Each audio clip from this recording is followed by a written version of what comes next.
오늘 하루도 애쓴 당신 하루 수고하셨습니다. 이런저런 생각에 오늘도 잠 못 드는 그대를 위해 아주 재미있는 옛날 이야기를 가져왔어요. 편안하게 들으시고 푹 잠드시기 바래요. 길은 자식이 낳은 자식보다 낫다. 옛날에 어느 마을에 조부자가 살고 있었습니다. 슬아의 딸 셋을 두고 행복하게 살았는데 단지 아들이 없다는 것이 가슴 아픈 일이었습니다. 어느 날 조부자는 이웃 마을에 일이 있어 갔다 오는 길에 거지 꼬르란 사내아이 하나를 데리고 왔습니다. 조부자는 이 아이를 자식 삼아 머슴 삼아 키웠습니다. 그럭저럭 세월이 지나 조부자는 딸 셋을 모두 시집을 보내게 되었습니다. 그리고 데리고 온 아이도 어느덧 성장하여 장가들 나이가 되었습니다. 그 아이는 비록 데리고 온 아이였지만 성심을 다하여 조부자를 모셨고 부모와 같이 대하는 마음은 딸들에 못지 않았습니다. 그러나 그 마음을 모르는 조부자는 너도 이제 장가들 나이가 되었구나. 그동안 너에게 정도 들었다마는 어차피 너는 내 혈육이 아니니 이제 장가를 들거든 내 사람과 함께 이 집을 나가 다른 데 가서 살거라. 조부자는 그렇게 말하고는 그 아이를 참한 여인에게 장가를 보내 약간의 돈을 주어 쫓아내다시피 했습니다. 그리고 딸 셋을 집으로 불렀습니다. 조부자는 그 자리에서 딸들에게 토지 문서를 갈라주면서 말했습니다. 이제 재산을 너희들에게 다 주었으니 난 이제 너희들에게 얹혀서 살아야겠다. 딸들은 재산이 탐이 나서 아버지 그렇게 하셔요. 아버지가 좋아하시는 것은 무엇이든지 해드리겠습니다. 라고 콧소리를 했습니다. 딸들의 말에 조부자는 흐뭇한 마음이 되었습니다. 그리하여 제일 먼저 큰딸네 집으로 갔습니다. 그런데 며칠간은 잘해주는 듯 했으나 열흘이 가지 못해 큰딸이 하는 말이 아버지 둘째 집에 가서 며칠 쉬시다 오시지요 하는 것이었습니다. 그리하여 조부자는 둘째 딸 집으로 갔습니다. 둘째 딸도 처음은 잘해주는 듯 했으나 며칠 지나지 않아 싫은 눈치를 보이면서 아버지 막내 집에 한번 가보셔요 하고 말했다. 조부자는 괘씸하고 분하나 아무 말 없이 막내에게 갔는데 이 막내 역시 며칠간은 대접이 좋더니 나중에는 구박이 심했습니다. 분한 마음을 안고 막내딸 집을 나온 조부자는 옛날 살던 집으로 돌아오고 말았습니다. 하루 종일 방 안에 앉아서 생각을 이리저리 굴리고 있던 조부자는 주워다 키운 아들 생각이 났습니다. 지금 와 생각하니 양아들의 마음씀이 지극하였음을 깨달았고 충분히 돈을 주지 않아 지금은 어디 가서 얼마나 고생을 하며 살까 생각하니 자기의 잘못이 뉘우쳐지기도 했습니다. 그러다가 불효한 딸들에게 준 땅을 찾아 고생하는 양아들에게 주어야겠다고 생각하였으나 딸들이 쉽게 땅을 내놓지 않을 것이라 생각하였습니다. 그래서 인편으로 딸 셋에게 다음과 같은 내용의 편지를 보냈습니다. 딸들아 보아라. 내가 전에 너희에게 준 토지는 공평하게 나누어 주지 못했다.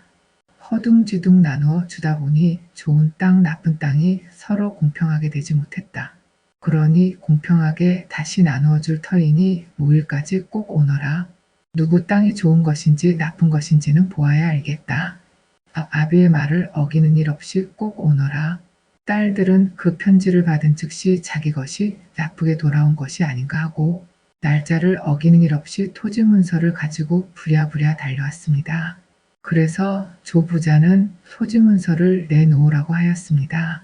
딸들이 내놓은 토지 문서를 받아주자 그때서야 조부자는 딸들을 향하여 일장 호령을 하였습니다. 당장 너희들 집으로 가거라. 꼴도 보기 싫다. 아비 밥 해주는 것이 그리도 아깝고 싫더냐. 꼴도 보기 싫으니 얼른 가거라. 조부자는 이렇게 호령하여 딸들을 쫓아버렸습니다.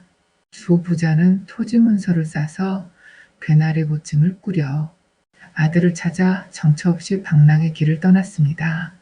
오늘은 이 고을, 내일은 저 고을, 이럭저럭 돌아다니기를 한 달여 했습니다. 옷은 남루해지고 얼굴은 헬쓱하게 변했습니다. 그러나 조부자는 꼭 찾을 수 있을 것이라는 기대감 속에 피곤한 줄도 모르고 계속 찾아다녔습니다. 때는 점심나절, 오늘은 이 고을에서 한번 찾아볼까 하는 생각으로 초라해진 모습으로 조 부자는 어느 마을에 찾아 들어갔습니다. 그런데 동네에서 얼마 가지 않아 웬 젊은 안악이 물동이를 이고 나오다 거짓골을 하고 있는 조 부자를 보고도 반갑고 놀라워하며 아버님 아니십니까? 하고 반색을 하는 것이었습니다. 그 안악은 며느리가 틀림없었습니다. 얘야, 이 마을에 사느냐? 나는 너희들을 만나기 위해 한 달 이상이나 너희들을 찾아 헤맸구나. 며느리는 조 부자를 집으로 모시고 가서 목욕을 시키고 옷을 갈아입혔습니다. 얘야, 아범은 어디 갔느냐? 이에 아버님, 산에 나무하러 왔습니다. 여기에 누워있는 아기는 아들이냐, 딸이냐? 이에 아버님, 아들입니다. 곧 돌이 다가옵니다. 고놈 똑똑하게 생겼구나. 이제 손자를 봤으니 죽어도 한이 없다. 아버님, 무슨 말씀을 그렇게 하셔요. 오래오래 사셔야지요. 하고 며느리는 말했다. 아버님, 진지를 해 올릴 테니 잠깐만 참으시고 기다리셔요. 그리고 며느리는 밥을 하기 위해 물을 길러 물동이를 이고 나갔다. 그 사이 조 부자는 손자 옆에 누워있다가 피곤함을 이기지 못하고 깜빡 잠이 들었습니다.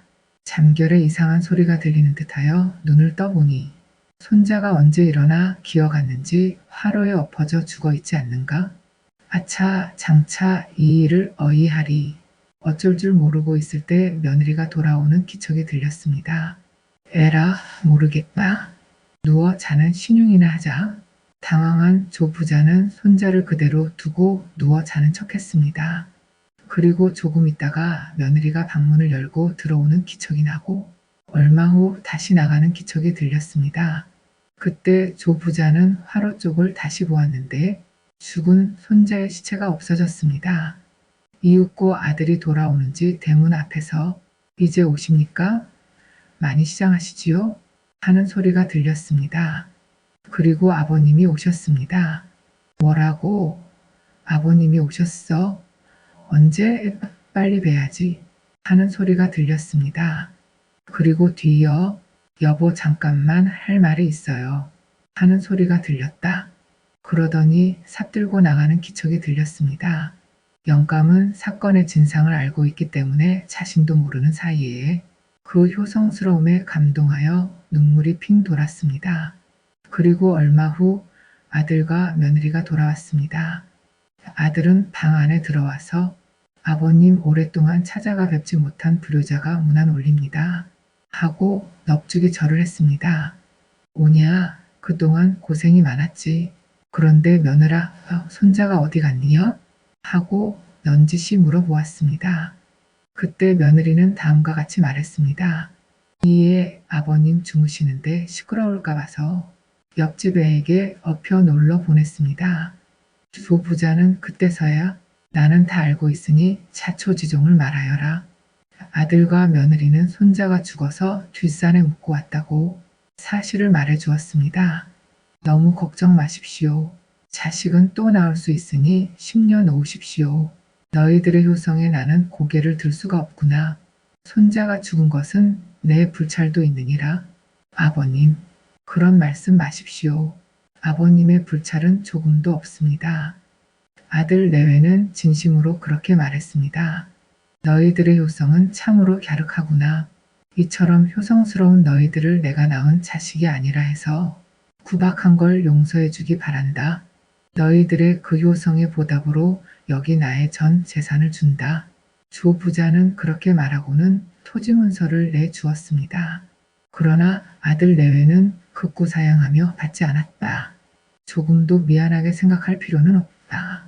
내가 여기서 살다가 죽을 것이니 나를 봉양하는 대가라 치고 받아주어라. 그러나 아들은 재산이 없어도 나를 길러주신 부친인데 마땅히 모셔야지요. 하고 말했습니다. 오, 고맙구나. 그러나 제발 받아다오. 하고 사정하다시피 주었습니다. 그 후 조 부자는 양아들의 효성 속에 행복하게 여생을 보냈으며 양아들의 효성에 하늘도 감동한 탓인지 손자 손녀들이 많이 태어나 행복하고 부유하게 오래오래 잘 살았다고 합니다. 하루 수고하신 그대 편안해지셨나요? 다음에도 편안하고 재미있는 이야기 가지고 올게요. 잘 자요.